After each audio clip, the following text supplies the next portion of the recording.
this is a special blessing of Allah subhanahu wa ta'ala upon us. As Qari Zahid was saying, Jungle mein Mangal, Alhamdulillah. I've been coming to this jungle the last few months now, Alhamdulillah. Anytime it comes and I see, the weather cooperates and the blessings and the mercy, everything that descends. So it tells you there's something special about this place. It's basically, it's all of you who come with the sincere intention and for the sake of, for the pleasure of Allah subhanahu wa ta'ala. With the request of our beloved Sheikh Jamil, he asked me to speak about leadership and what a beautiful opportunity that on the occasion of speaking about the Sirah and memorizing and remembering and praising our beloved Prophet Muhammad sallallahu alaihi wasallam at the special occasion of month of Rabiul Awwal, that we speak a little bit about leadership qualities of Prophet sallallahu alaihi wasallam, and it will be disservice that I can speak in such a short time about such a magnanimous personality who have ever been in on this earth. And we've seen, as Sheikh Jamil was talking, whenever I come here, and his mission is he always tells that we should be smiling. So I request all of you to, inshallah, have a smile on your face. And this is the sunnah of Prophet Sallallahu Alaihi Wasallam, that he was always smiling, he was always gentle, he was always kind, and these are all leadership qualities.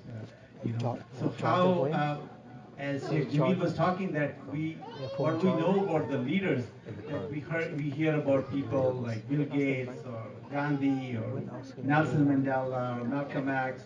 These are great people who lived in the history, who've done tremendous benefit and great service to the humanity. But Prophet Muhammad sallallahu alaihi wasallam, even the Westerners have acknowledged the best man who's ever lived on this planet was Prophet sallallahu alaihi wasallam, because you've seen who are the leaders. The leaders are the people whom people follow. So who have the most followers on this earth is Prophet sallallahu alaihi wasallam. You see, so he was the best leader.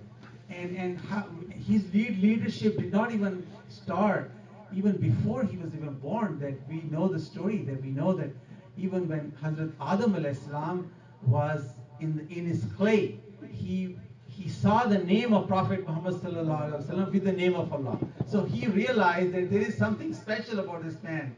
So even before his birth, before the birth of the creation, his name was there. And at the same time, you've seen that during his lifetime, before he became a prophet, he earned the trust of people of Mecca by being a best person, by being the person of truthfulness, and they relied on him, they trusted in him in many manners, and he was known to have the best social skills and the best business person, and he was hired by Hazrat Khadija radiallahu ta'ala anhu to do the business on her behalf. So when we talk about the leadership of Prophet sallallahu alaihi wasallam, there's a friend of mine who lended me a book a few months ago about the leadership qualities of Prophet sallallahu alaihi wasallam, and I was reading that book. So mashallah, the book is full of all the blessings, all the great characteristics of Prophet sallallahu alaihi wasallam. It comes from the vision. See, such a great vision he had for his ummah. And then the way he was with people, and his compassion, his integrity, his ethics, and his courage, and his service. All these things are great characteristics of Prophet sallallahu alaihi wasallam. But I was just thinking, how can I choose just how in this short time frame? What can I say about his leadership qualities? So I'm going to just choose and focus on one thing, inshallah. And as we know, the best thing about Prophet sallallahu alaihi wasallam, and then he loved this thing among us, to have the beautiful character, the beautiful ikhlaq. And this is the reason he was sent on this earth, to complete the characters, to complete our ikhlaq and conduct and behavior. And he was the best example for that.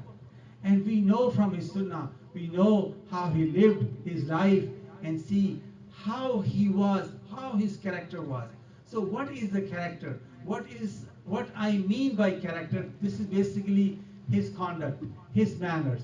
So we all can relate his character to our daily life every single day and see how he was worried and concerned for his ummah. How much concern he had for us. So he was concerned for us at that time. And all the prophets has their du'as were accepted during their lifetime, but he left his dua for his ummah in the hereafter. Because he knew that his people, his ummah, will need his help and will need his intercession in the hereafter. So he left his prayers and intercession for us. He was concerned for us. So when we look at his character and see how benevolent, we were talking about, Sheikh Sahib was talking like how loving and caring Prophet ﷺ was, how humble he was, how his benevolence was with people, how forgiving and how compassionate he was with people. He will give everybody a full attention. Whoever will come to him will not go back without feeling fulfilled and satisfied by his encounter. So these are all beautiful characters. I'm going to share some stories of his character, and we can take lessons from that, and we have to apply being his ummah on this special occasion. So what are the things which we can take away from his life and these stories? So one of the stories, it's a funny story, and in the Masjid Nabi, I was this Sheikh Mendes. He's one of the imam at MCGP in Princeton area. So he started lectures about Masjid Nabi, about Imam Maulana Rumi. So he was describing an event. In the time of Prophet ﷺ, there was a disbeliever. He came as a guest at his home, and as usual, we know that he did not have a lot in terms of food, but he always honored his guests.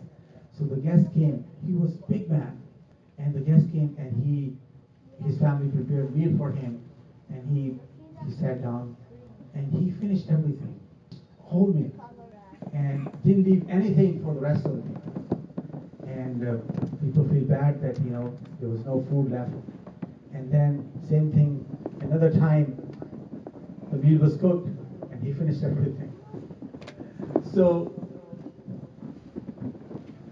Maulana Rumi describes, he said, the disbeliever, his appetite is more, his appetite is from his stomach, but the believer's appetite from his heart. So the believer eats less, but the disbeliever eats a lot. So he ate a lot, and at night time he has to go and relieve himself, but he could not find a place to go, and he was in discomfort, his room was closed or something like that. So he got out of the room, but for some reason he had to go fast. So when he came back, he looked at his room, and Prophet ﷺ was cleaning after him. He was he could not wait, and so Prophet ﷺ cleaned, and he came back, and he felt very bad that so then by this behavior and attitude, he was so impressed that he accepted Islam. The next day, the meal was cooked again, but he ate a small portion. So his appetite has changed in a day. But he was so impressed. Look at the life, look at the guests, how he treated his guests, how benevolent, how merciful he was with his guests and with disbelievers. And then at another Masnavi, and he said, believers should be in a way, should live a life like that the disbelievers should look at him and say, what does he have which we don't have? They feel that we are at a loss. So we should act and behave like that. We are the examples.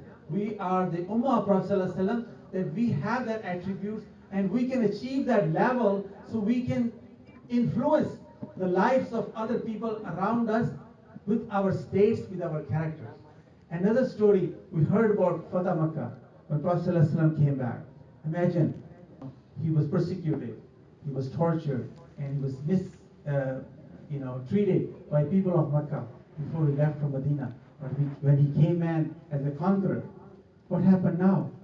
When we have something, we just walk like, standing like this. Oh yes, Now I own you, and you owe me something, because when he came in, his head was going down. He was humble, and the people were afraid that how he's going to treat us now, because we mistreated him all along. But he talked to him in a kind manner, and he told him, "You're all free. You're all forgiven. Nothing's going to be harm on you." Imagine. Take this example in your life, that you have something, you have power, you have something that you can, control people, but you put them at ease. You tell them, "Oh, you're forgiven. You mistreated me, but it's all gone. It's all peace. No problems." How much that person will be of awe of you. And another story of a Jewish man came to Prophet ﷺ, that he owed Prophet ﷺ some money, and he came before his days, like, his loan was not due, but he came beforehand, and he was harsh at Prophet ﷺ. "I'm not going to leave until you give me my money." Prophet ﷺ said, "Inshallah, we'll give you my money. I don't have it right now, but you sit here, and as soon as we have something, we'll give it to you." The Prophet ﷺ sat with him from till the next day, and he did not want to leave him, and he made dua for him, he prayed for him throughout the time, that, "Oh Allah, make his heart at peace and make him comfortable."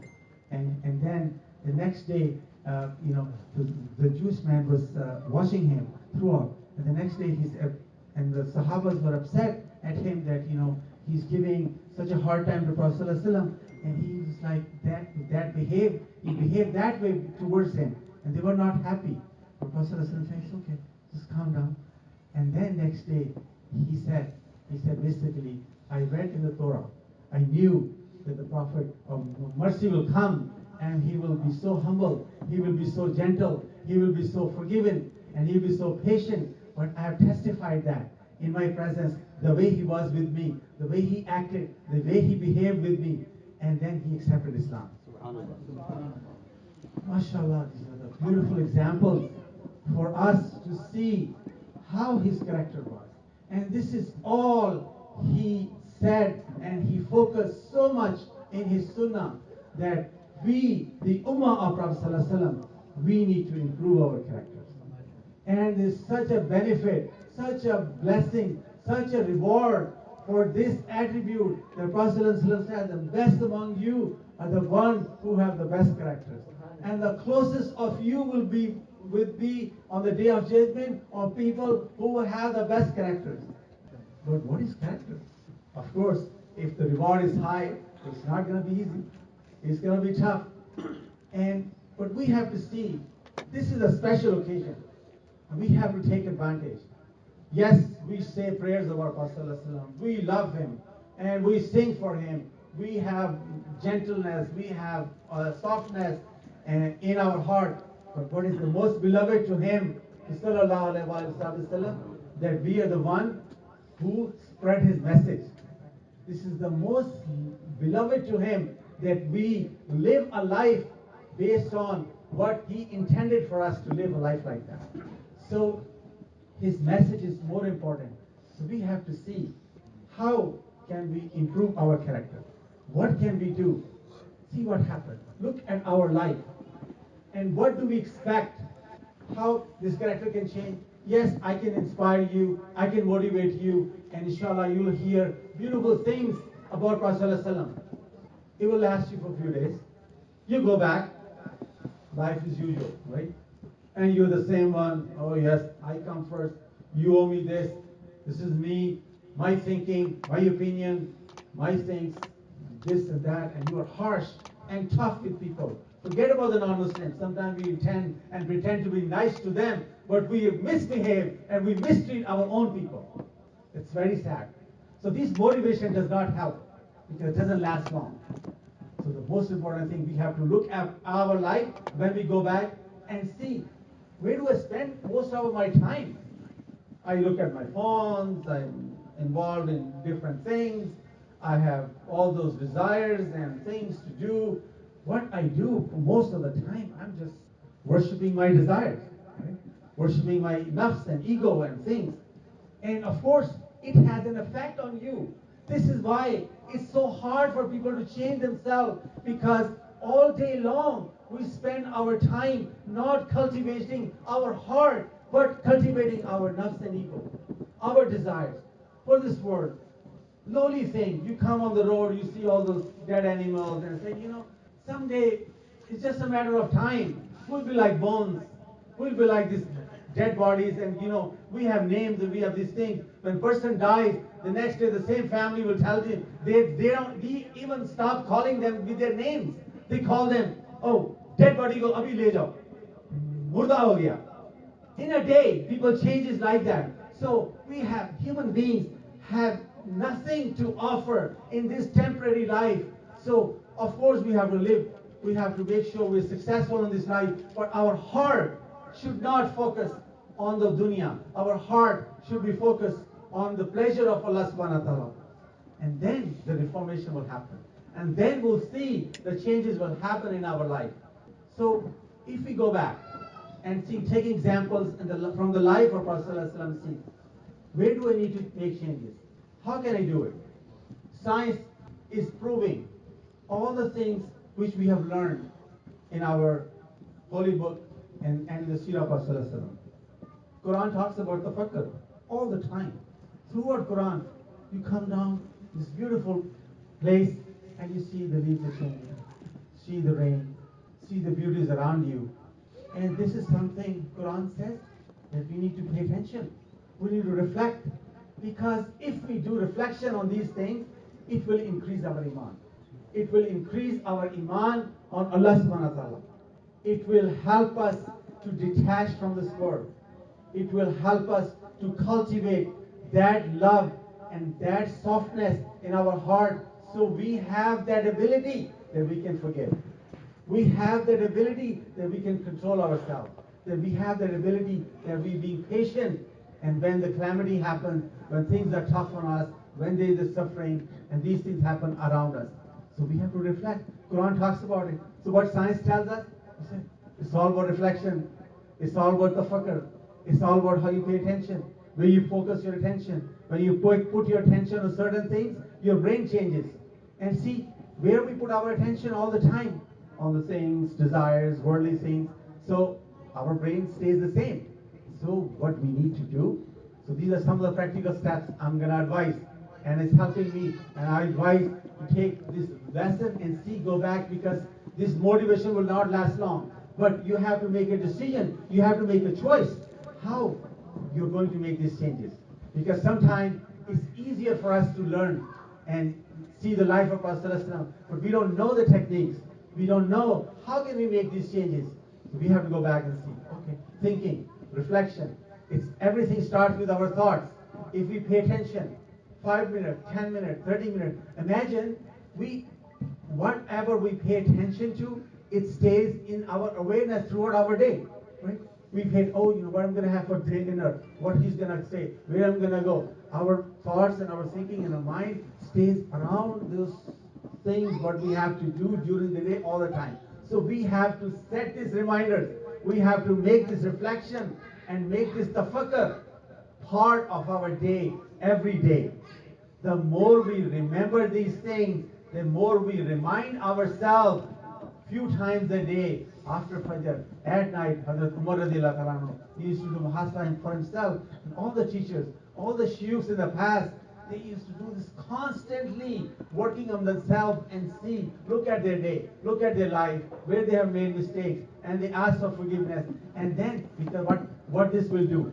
Imagine Allah subhanahu wa ta'ala told us, he said, you come to me, I run towards you. He says that you start making effort, you strive, and then you'll see the benefit, then you'll see the guidance and the help, as Sheikh was talking, that is the path that we want to be on the right side. We want to be the people whom Allah subhanahu wa ta'ala send His blessings upon. So we want to be the people, or we want to be on that path whom Allah has guided. Then the guidance will come. But we have to do our part. We have to make effort and see. Then, inshallah, Allah subhanahu wa ta'ala will open up the doors, and then you'll have iman, then you'll have tawakkul, then you will follow the sunnah of Prophet ﷺ. And then the best thing about you, that your life will change. You will be so much at ease. You will handle the difficulties and stress in a much better fashion. And then the most important part, you will change yourself. You will be a person whom people will love to hang around with. And then you will be influencing others. Of course, Sheikh Jamil has a mission to change and affect, make an influence in this non-Muslim society. But at the same time, the most important part for us, before we're thinking about changing them, we need to change ourselves. Change ourselves. Change comes from within. And we have to pay attention. Every day say, okay, today I'm not gonna, I have these temptation, I have this gluttony, I feel that I eat so much. So I need to pay attention to it. The less you eat, the better your spirit is. Think, I'm going to eat less. I'm going to do this. Think about this beforehand and make a plan for yourself. I'm going to do this. These are the temptations I have. I need to work on this. Today, I'm not going to look at anything bad on the internet, anything bad on the phone which is displeasing to Allah subhanahu wa ta'ala. Anything I'm going to say foul or do backbiting or saying bad things about others. I have this conceit and feeling or feeling that I'm better than others. I'm going to control these urges. I'm going to feed these urges. And you cannot just have that session of focus. Well, I've been doing series of leadership talks at the center, inshallah. The last one we talked about attention and focus. So I'm just connecting that in our life. How can we bring and take benefit from this great art? And then pay attention and focus on things which I don't want to do, which I'm stuck. And then also say, okay, the thing which I want to do, I want to do good things. I want to learn my deen. I want to do the service project, and the focus your attention towards that. And then, law of attraction. You see, things will change. Things will change around you, and you will see that you have better ability to control because you're not thinking about those things all day long. You're already making a plan that you're gonna work on those. Once you do that, and slowly, with the guidance, with the help of Allah subhanahu wa ta'ala, things will start to change. And things will change in your life. And then we'll see, we will be the people whom Prophet ﷺ said that, we will be looked at, I want to be like them. Imagine if this ummah become a person of extreme characters, that you are forgiving, that we are forbearing, that you're cleaning, that you're doing service, and like nobody has to tell you to do anything, and you're always serving just for the sake of Allah, just for the pleasure of Allah, and you're always forgiving. You're not taking, holding people accountable or being mean and mistreat people. Imagine with this attitude, what will happen? Things will change. People will remember you. Oh my God, these are the ummah. These are the people. This is how Prophet ﷺ changed the world. This is how Jews and those people will come to you. He gave them everything what he had, and then they went back to their tribe and said, oh Muhammad, he is a generous person. He does not worry about sustenance. He gave it all. The whole tribe accepted Islam. This is how we have to live. Allah has given us so much. He's provided us with so many things. We have to think about others. We have to learn how to share our wealth. How can we be at our home and our sunnah? And Prophet ﷺ said, a moment cannot be a person whose stomach is full and his neighbor, and he knows people who have trouble, who cannot eat, who cannot fall asleep. So we need to have that aim in ourselves for others. We need to learn and say, where I have plenty of that wealth, and there are so many places, so many things I can do which I can help others. So this is how Prophet ﷺ changed the society. When he brought people in Mecca, in Medina, he made the Ansar and the people from Mecca, he make them together. People who have money, people who didn't have money. He created a society of equalization. So this is how they change. So we have to think about others. This is not our sunnah that we just always worry and always focus and pay attention to our needs and forget the needs of other people. This is not a prophetic message. Prophetic heart is very generous. He is very kind. He is so generous that he never worries about his own sustenance, his own well-being. So we have a beautiful example. We have a beautiful example from his sunnah about his leadership. Everybody is the leader. Who's the leader? Prophet ﷺ said, you're in charge of your shepherd. So we have children. Our children follow us, right? We are parents. We have people at work. the elderly, we are role models. Everybody is leading at some level, at some extent. So we all have these roles and we all have followers. So we need to figure out, we need to see where do I need to make changes? How can I make myself better? How can I be example? So then others will love me, others will like to follow me, and the others will like to be with me or spend time with me. So this is how we can influence others. Before we influence others, we have to make changes in ourselves. With this, Jazakallah khair for this opportunity. I pray that these blessings and this all your desires and things which you come for, it's more pleasing to Prophet ﷺ when we act on his sunnah, when we spread out on his message, and the most important part is when we act on it. قولي قولي هذا استغفر الله لي ولكم. السلام عليكم ورحمة الله وبركاته.